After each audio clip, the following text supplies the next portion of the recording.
اللہ نے فرمایا کہ دنیا میں 3 قسم کے لوگ ہیں. دنیا میں جو مذہب ہیں وہ کتنی قسم کے ہیں؟ 3. یعنی اسلام کے اگینسٹ جو ہیں، ایک تو ہیں یہودی، اور ایک ہیں عیسائی، اور ایک ہیں اہل کتاب کے علاوہ جتنے بھی مذاہب ہیں ان کو اسلام ایک ہی کیٹیگری میں رکھتا ہے. یہود و نصارہ الگ ٹائپ کے ہیں، اور یہود اور نصارہ کے علاوہ جو ہیں وہ الگ ٹائپ کے. قرآن کہتا ہے کہ ان میں اسلام دشمنی میں سب سے زیادہ یہودی اور باقی مشرکین ہیں، اور اسلام دشمنی میں سب سے کم جو ہیں وہ عیسائی ہیں، نصارہ ہیں. باقی مشرکین جو یہود و نصارہ میں سے نہیں ہیں وہ اسلام دشمنی میں آگے اس لیے ہیں کہ ان کے مذہب میں اور اسلام میں ڈسٹینس بہت زیادہ ہے. ہزاروں خداؤں کو مانتے ہیں، ہزاروں بتوں کو مانتے ہیں. اسلام دعوت دیتا ہے ایک خدا کی. پیغمبروں کو مانتے ہی نہیں ہے، کسی بھی پیغمبر کو نہیں مانتے. یہود و نصارہ جو ہیں یہ اسلام کے قریب ہیں، اس لیے کہ یہ پیغمبروں کے سلسلوں کو، آسمانی کتابوں کو، حلال و حرام کے کانسیپٹ کو بھی مانتے ہیں. یہ جنت جہنم کا بالکل وہی کانسیپٹ ہے جو ہمارا ہے. ان کی کتابوں میں بھی جہنم کے بارے میں وہی کچھ لکھا ہے جو ہماری آسمانی کتابوں میں لکھا ہے. جنت کے بارے میں وہی کچھ ہے جو قرآن میں لکھا ہوا ہے. جتنے تاریخی واقعات قرآن بیان کرتا ہے، قوم عاد کے، قوم سمود کے، قوم نوح کے، اور فرعون کے، یوسف علیہ السلام کے، یہ سارے واقعات ان کی کتابوں میں بھی ہیں. اور وہ نام بھی آپ کو ملیں گے. آپ نے انگریزوں میں دیکھا ہوگا ڈیوڈ، جوزف اور جیکب. یعقوب علیہ السلام کو کیا کہتے ہیں یہ لوگ؟ جیکب. اور سولمن اور اس طرح کے نام جو ہے نا، کنگ سولمن.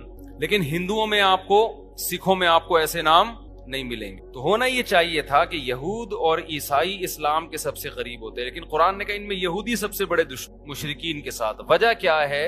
وجہ ہے یہودیوں کی جیلسی، کیونکہ اللہ تعالیٰ نے اہل یہود کو نوازا بہت تھا. کل جو ہم نے سورت پڑھی تھی اس میں موسیٰ علیہ السلام نے ذکر کیا، اذ جعل فیکم انبیاء وجعلکم ملوکا. اے میری قوم، اللہ کی اس نعمت کو یاد کرو، اس نے تمہارے اندر پیغمبر پیدا کیے اور تمہیں زمین میں بادشاہ بنایا. ملوک، بادشاہ بھی تمہیں میں ہوا کرتے تھے. وَآتَاكُمْ مَا لَمْ يُؤْتِ أَحَدًا مِّنَ الْعَالَمِينَ. تمہیں وہ کچھ دیا جو جہان میں کسی اور کو نہیں دیا. علم بھی ان کے پاس، دین کا علم بھی، دنیا کا علم بھی. لیکن ان کے اندر ایک تکبر پیدا ہو گیا. یہ کہنے لگے کہ قوم پرستی پیدا ہو گئی. یہ سمجھنے لگے کہ ہمیں جو اللہ نے اتنا نوازا ہے ہماری قومیت کی بیس پہ، حالانکہ اللہ نے نوازا تھا عمل کی بیس پہ. عمل چھوٹ گیا. اب یہ دعوے کہ ہم چونکہ یہود ہیں ہم جنت میں جائیں گے، ہم تو اللہ کے معاذ اللہ بیٹوں کی طرح ہیں.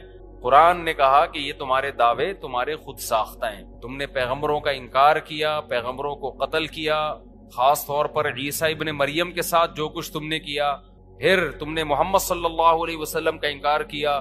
تو یہ اس خوش فہمی میں مت رہو کہ اللہ تمہارے ساتھ اب وہی معاملہ کرے گا جو پہلے کیا کرتا تھا. تو ان کو جیلسی ہوئی کہ ایک امی پیغمبر جو نہ لکھنا جانتے ہیں نہ پڑھنا جانتے ہیں، وہ قوم جو جاہل قوم تھی، عرب تو جاہل لوگ تھے، ان کو ہم اپنا باپ کیسے بنا لیں؟ سمجھ رہے ہیں؟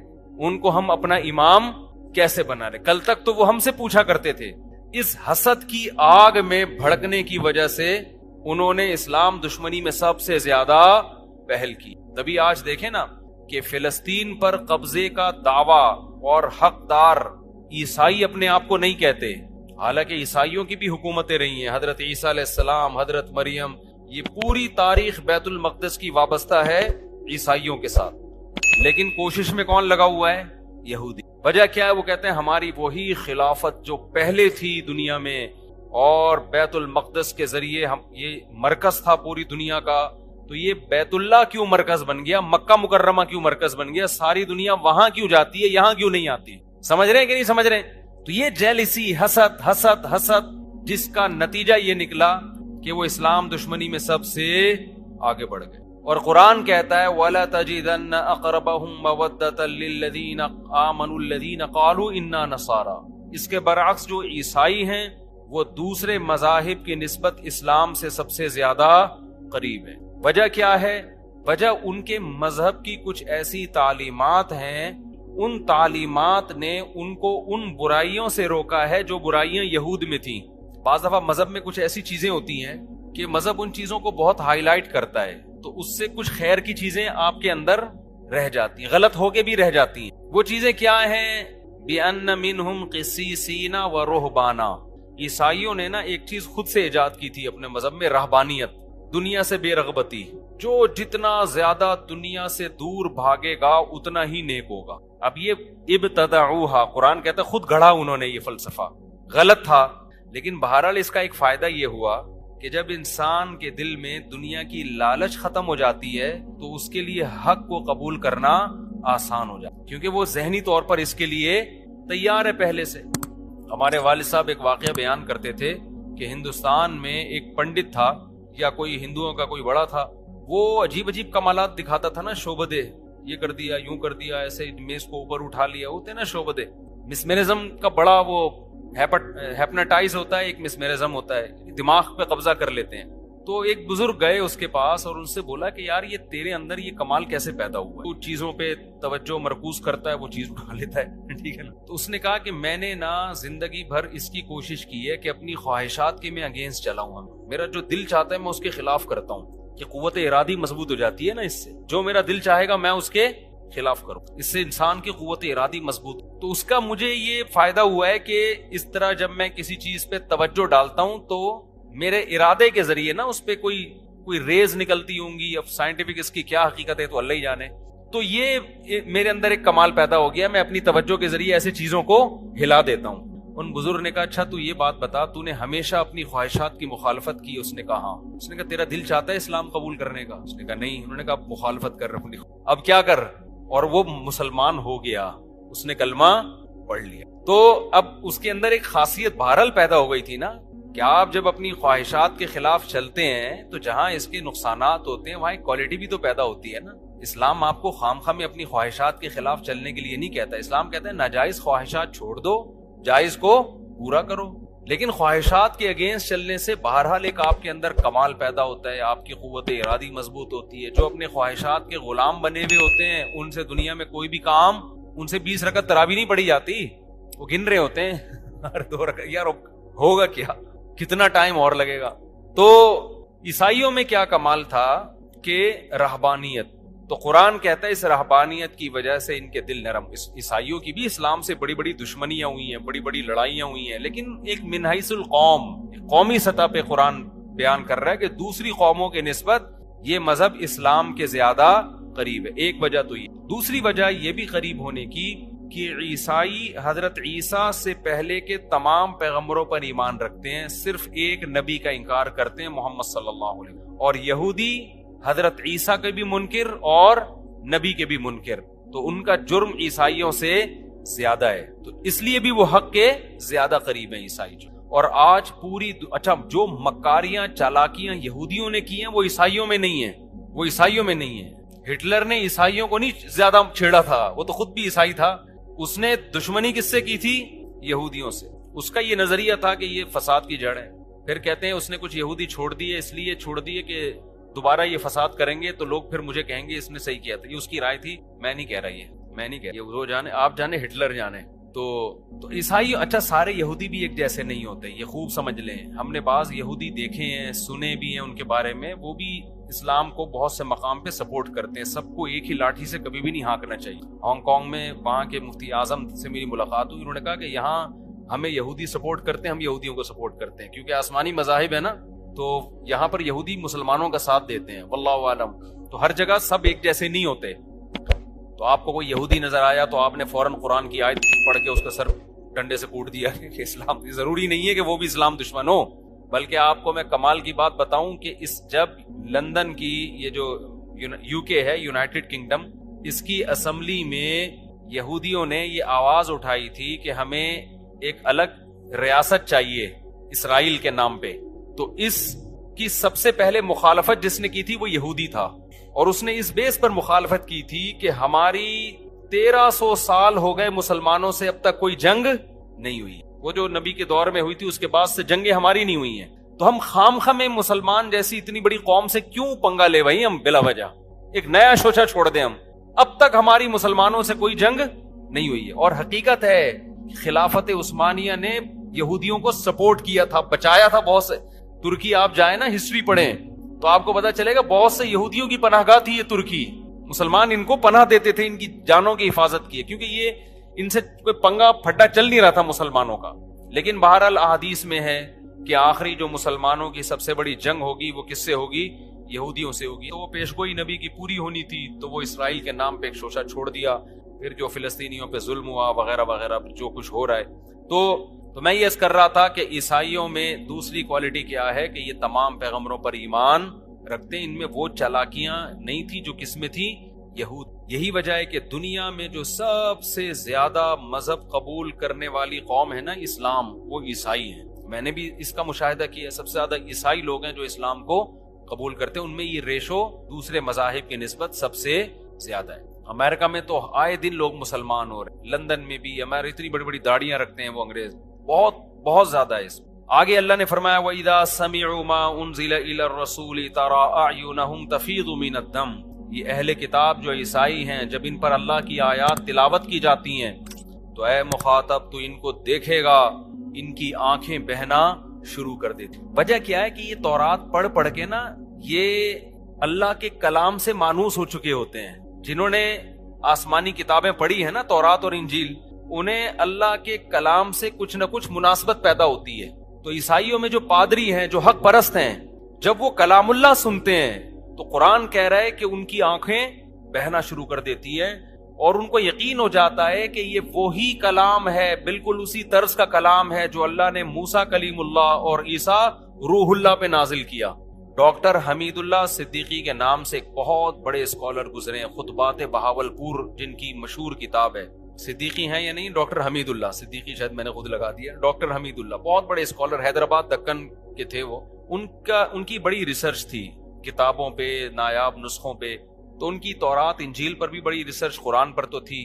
وہ یہ کہا کرتے تھے کہ آپ تورات کا، یعنی جو موجودہ عہد قدیم اور عہد جدید ہے، اس کا اور قرآن کا مطالبہ کریں نا تو آپ کو ان کا انداز بیان سیم ملے گا. یہ خود اس کی علامت ہے کہ یہ ایک ہی ذات سے نکلے ہوئے کلام. یعنی اتنی تحریفات کے باوجود بھی جو آیتوں کا انداز ہے اور کلام کا جو طرز ہے وہ بالکل سیم ہے، وہ بالکل سیم ہے. یہی وجہ ہے کہ نجاشی کے سامنے، نجاشی عیسائی بادشاہ تھا، جب حضرت جعفر طیار رضی اللہ تعالی عنہ نے نجاشی بادشاہ کے سامنے سورہ مریم کی تلاوت کی ہے.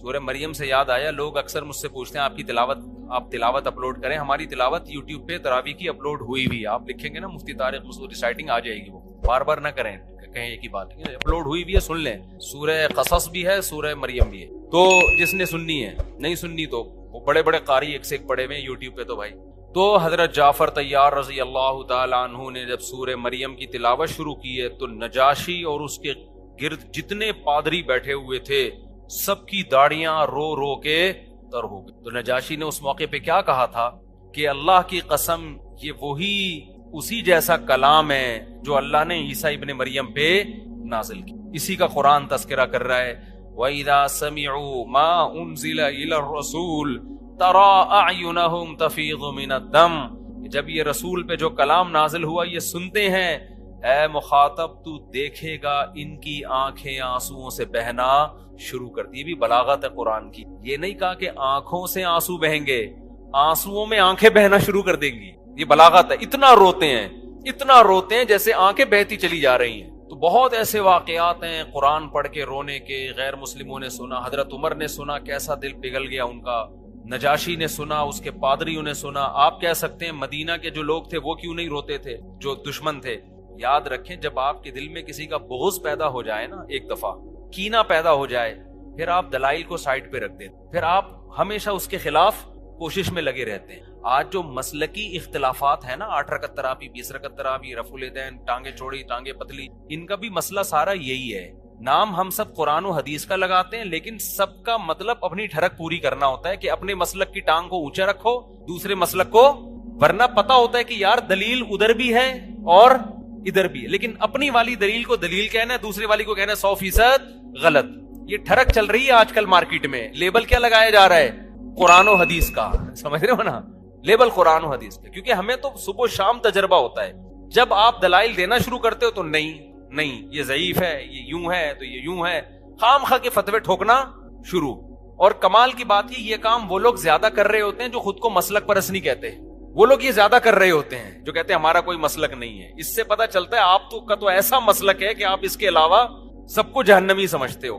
ایک چھوٹی سی بات کر کے آگے چلتا ہوں. آپ نے بہت سے لوگ دیکھے ہوں گے جو کہتے ہیں ہم شخصیت پرست نہیں ہیں, ہم کسی شخصیت کو نہیں مانتے. 99.9% میں نے ایسے لوگوں کو ایسا شخصیت پرست دیکھا ہے کہ آپ کسی صحابی کو برا بلا کہہ دو, ان کو غصہ نہیں آئے گا. ان کے باپ کو آپ ذرا سا برا بلا کہہ کے دیکھو, ان کے منہ سے جھاگ نکلنا شروع ہو جاتا ہے غصے میں. ٹھیک ہے نا. یہ کہتے ہیں کہ حضرت معاویہ پہ بھی اعتراض ہو سکتا ہے, حضرت ابو سفیان پہ بھی ہو سکتا ہے, بڑے بڑے صحابہ حضرت عثمان پہ بھی ہو سکتا ہے, لیکن ہمارے باپ پہ اعتراض نہیں ہو سکتا. سمجھ رہے ہیں؟ ہمارے باپ کے بارے میں اگر کسی نے بتا دیا نا, روحانی باپ بتا دیا نا کسی نے کہ یہ محترم نے غلطی کی ہے اور یہ 100% غلطی ہے, تو یہ ایسا جھاگ ان کے منہ سے نکلتا ہے نا غصے میں. ان کے کمنٹ سے پتا چلتا ہے کہ یہ لوگ حضرت معاویہ پہ طنز برداشت کر لیں گے, یہ حضرت ابو سفیان پہ, حضرت عثمان پہ, بڑے بڑے صحابہ پہ, لیکن جب ان کے کسی پیر و مرشد کو آپ ذرا چھیڑ کے تو دیکھیں تو ان کے منہ سے کیا جھاگ نکلتا ہے اور کیا غضبناک ہوتے ہیں. ان کے خلاف یہ ایک حرف سننا پسند نہیں کرتے. ہمارے حضرت نے ایک دور میں کتاب لکھی, ایک مشہور شخصیت, انہوں نے صحابہ پہ بڑے اعتراضات کیے تھے. تو اور ان کا جب ان پہ لوگوں نے اعتراضات کیے کہ آپ صحابی رسول پہ اعتراض کر رہے ہیں, تو انہوں نے کہا تنقید سے بالا ذات صرف پیغمبر کی ہے, پیغمبر کے علاوہ ہر ایک پر تنقید ہو سکتی ہے. یہ اصول پیش کیا. تو ہمارے حضرت نے ان کی کتابوں سے ان پہ تنقیدیں شروع کر دی نا, تو ان کے ماتحتوں کو اتنا غصہ آیا, اتنی بوچھاڑ, اور یہ ایسے ہیں تو یہ یوں ہیں تو یہ یوں ہیں.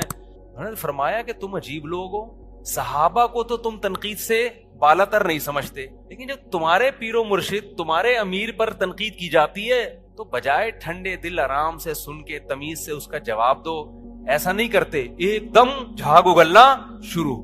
یہ آج کل مارکیٹ میں چل رہا ہے. جماعت المسلمین والے ایک ریٹائر ہو کے یہاں پر آ گئے نا, جماعت المسلمین میں بہت گھومے تھے وہ, پھر انہوں نے چھوڑ دیا جماعت المسلمین کو. میں نے کہا کیوں چھوڑا؟ کہہ رہے ہیں یار یہ ہر وقت امام ابو حنیفہ کے خلاف بولتے ہیں کہ اندھی تقلید اندھی تقلید, لیکن کہتے ہیں آپ لوگ امام ابو حنیفہ کی ایسی تقلید نہیں کرتے جیسے یہ جماعت کے امیر کی تقلید کرتے ہیں. جماعت کہہ رہے ہیں یہ صرف ہوائی باتیں ہوتی ہیں, یہ آپ لوگوں سے بڑے مقلد ہیں. یہ لوگ لیبل لگاتے ہیں کیونکہ ان کے خلاف جب کوئی حدیث پیش کی جائے نا, دلیل پیش کی جائے, تو یہ نہیں سنتے. تو یہ آج کل مارکیٹ میں چل رہا ہے. اس لیے میں آپ کو ایک بات بتا رہا ہوں, یہ تجربوں کے بعد ہے کہ چاروں اماموں کو فالو کرو آپ, کیونکہ پوری امت نے ان کو فالو کیا. ان کی ریسرچ, ان کی تحقیق 1200-1300 سال سے پوری دنیا میں فالو کی گئی ہے. یہ 2-4 لوگوں کی, انڈیا, پاکستان, بنگلہ دیش کی بات نہیں ہے. پوری دنیا میں جب سے یہ فقہ مرتب ہوئے ہیں, انہی چاروں کو فالو کیا جا رہا ہے. ان سے اگر ہٹو گے تو قرآن و حدیث کے نام پہ ایسے بے لگام ہوگے نا, آپ اس کو قرآن و حدیث سمجھ رہے ہوگے, لیکن وہ آپ کی خواہشات ہوں گی یا آپ کا اپنا ٹیکنیکل فالٹ ہوگا جو حدیث سمجھنے میں آپ نے غلطی کی ہوگی. تو امت ایسے ہی اتنی بڑی چیز پہ جمع تھوڑی ہو گئی ہے. اگر ہم شخصیت پرست ہوتے تو ہم آپ کو صرف امام ابو حنیفہ کی دعوت دے رہے ہوتے. ہم تو کہتے ہیں بڑے بڑے فقہاء ہیں جن کا نصاب مرتب ہو چکا ہے, جن کی کتابیں مرتب ہو چکی ہیں, صدیوں سے یہ دنیا میں نافذ ہیں, انہی میں سے کسی ایک کو فالو کر لو بس. اگر ہٹو گے نا, آج کے اسکالرز کے پیچھے جاؤ گے تو تمہیں اللہ کے راستے سے ہٹا دیں گے. لیبل بہت اچھے اچھے لگے ہوئے ہوں گے, اور تم ان کو قرآن و حدیث اس لیے سمجھو گے کہ تمہارے پاس خود قرآن و حدیث کا علم نہیں ہے, اس لیے کم علمی کی وجہ سے آپ سمجھ رہے ہوگے یہ دلیل سے بات کر رہا ہے. سمجھتے ہوگے نہیں سمجھتے؟ خیر, تو اللہ نے کیا فرمایا, اذا سمعوا ما انزل الى الرسول. قرآن سن کے رونا جو ہے نا, یہ ہمیشہ سے اہل اسلام کی بھی عادت رہی ہے, جو غیر مسلم سنا کرتے تھے ان کی بھی. میں جب ملیشیا میں تھا تو ہم کہیں گھومنے پھرنے کے لیے نکلے, تو ساحل سمندر پہ میں نے 2 عیسائی دیکھے, کوئی بیٹھا ہوا دم کر رہا ہے ان کے اوپر نا. میں گیا انٹرویو لینے کے لیے ان سے, میں نے پوچھا کیا ہے, کیا کر رہے ہیں؟ انہوں نے کہا یہ سورہ رحمان پڑھ کے ہم پہ دم کر. کوئی مولوی صاحب. میں نے کہا آپ کا مذہب کیا ہے؟ انہوں نے کہا ہم عیسائی ہیں. تو میں نے کہا آپ تو عیسائی ہیں تو سورہ رحمان کا دم کیوں کروا رہے ہیں؟ انہوں نے کہا ہم جب قرآن کا دم اپنے اوپر کرواتے ہیں نا, کسی بھی مولوی صاحب سے یا کہیں سے بھی, قرآن کی آیتیں, تو ہمیں سکون ملتا ہے اس سے. تو یہ قرآن کے مزاج میں یہ چیز داخل ہے, قرآن کی روح میں یہ چیز داخل ہے کہ اس کی تلاوت انسان کے دلوں کو, آج تو لوگ سمجھتے نہیں ہے نا کیا پڑھا جا رہا ہے, اس لیے اثر ہی نہیں ہوتا. تو قرآن کو سمجھنے کی کوشش کرنی چاہیے. صحابہ کے ایسے واقعات ہیں, حضرت عمر رضی اللہ تعالیٰ عنہ فجر کی نماز میں جب تلاوت کرتے اتنا روتے, بعض دفعہ کہتے ہیں رو رو کے گر جایا کرتے تھے, بیمار ہو جایا کرتے. حضرت عکرمہ رضی اللہ رحمہ اللہ تعالیٰ, جو حضرت عبداللہ بن عباس کے شاگرد ہیں, قرآن کی تلاوت سے پہلے اس کو آنکھوں سے لگاتے اور کہتے ہذا کلام ربی ہذا عہد و منشور ربی, یہ میرے رب کا کلام ہے، یہ معمولی کتاب نہیں ہے، اور یہ میرے رب کا عہد نامہ ہے، منشور ہے، میرے رب نے اس میں قوانین بیان کی، منشور ہے، یہ میرے رب نے اس کتاب میں مجھ سے کچھ معاہدے کیے ہیں۔ تو یہ اتنی عظیم کتاب ہے جس میں میرا رب مجھ سے کہہ رہا ہے تم اپنی ذمہ داری پوری کرو، یہ کرو، اور میں اس کے بدلے میں تمہیں یہ دوں گا۔ تو اتنی عظیم کتاب ہے، پھر اس کو آنکھوں سے لگاتے، اس کا بوسہ لیتے اور پھر رونا شروع کر دیا کرتے تھے۔ تو ہمارے اسلاف نے اس کی بڑی قدر کی ہے۔ آج ہمارے گھروں سے قرآن نکل گئے، بچوں کو سکھانا بھی چھوڑ دیا ہے، سیکھ جاتے ہیں مدرسوں میں، کہیں اسکولوں میں، تو پڑھتا تلاوت ہی نہیں کرتے، پورے سال قرآن بند رہتے۔